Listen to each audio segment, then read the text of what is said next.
Hello and welcome to this Bulldog Football National Signing Day recap. I'm the voice of the Bulldogs, Rob Bentley, alongside Sandy Golston. Ferris State just announced a class of 36 prep recruits, including 10 from Florida, along with 24 from the state of Michigan, 1 from Illinois, and 1 from Ohio. And Sandy, another talented class here for the back-to-back national champions. Yeah, Coach had a lot to say. He was really excited about this class. And, coming off a national championship and you have kind of a short recruiting window, and the coaching staff really got to work pretty quickly to try to pull in a really good class. And they really hit a lot of their key spots that they want to hit in recruiting, going down to Florida, getting some successful recruits out of Florida, and then coming back to Detroit and doing really well down in Southeast Michigan, and of course performing strongly in West Michigan, North Central Michigan, where is our base. So he really did a good job of hitting all of our bases and getting some great recruits that are going to come in and keep this program going.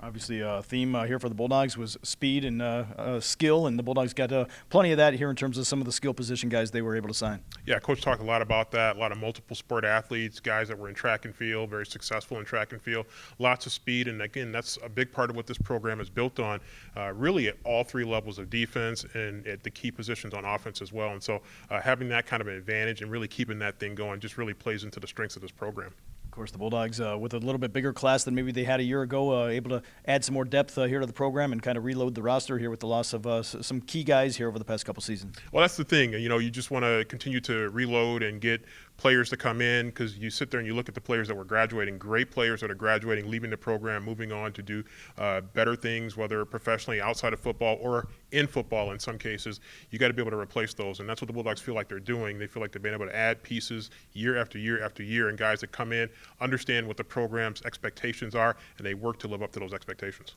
Competition going to be the theme as well here, as many of these younger guys are going to come in to battle for positions with a lot of guys that are already in the program waiting for their turn really to step on the field. Yeah, I mean, the message is clear, because we have some of the guys that are coming in the more recent recruiting classes. They're going to have an opportunity during the spring to really work and try to earn their position, try to move themselves up the depth chart. And then once you get into summer, everybody better be working hard to be as ready to go as possible, because once you hit training camp, all eyes are going to be on you. Coaches are going to be constantly evaluating things, and having a good off season, a late spring, early summer is going to put you in the best position possible coming into training camp.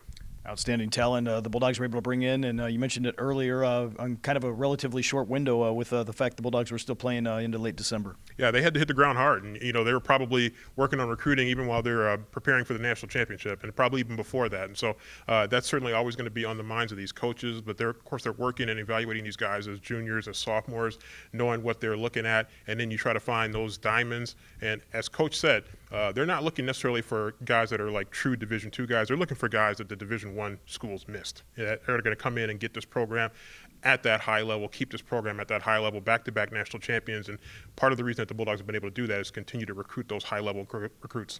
Of course, the Bulldogs still celebrating that national championship, the second consecutive one this past December, but already back hard at work in the weight room, and now with signing day complete, they really start to gear up here for spring ball in 2023. Yeah, I was walking past the weight room coming in here for the press conference with Coach Anise, and you can see those guys, they're banging the weights, they're really working hard, they're keeping themselves, they're not resting on the fact that they won 1 or 2 national championships depending on when you came in the program. They're looking to keep this thing going, so they're already preparing for next season already, and that's the kind of mentality that's made this program as great as it is right now. For Sandy Golston, I'm Rob Bentley. For complete coverage of Ferris State football and National Signing Day, you can log on to ferrisstatebulldogs.com.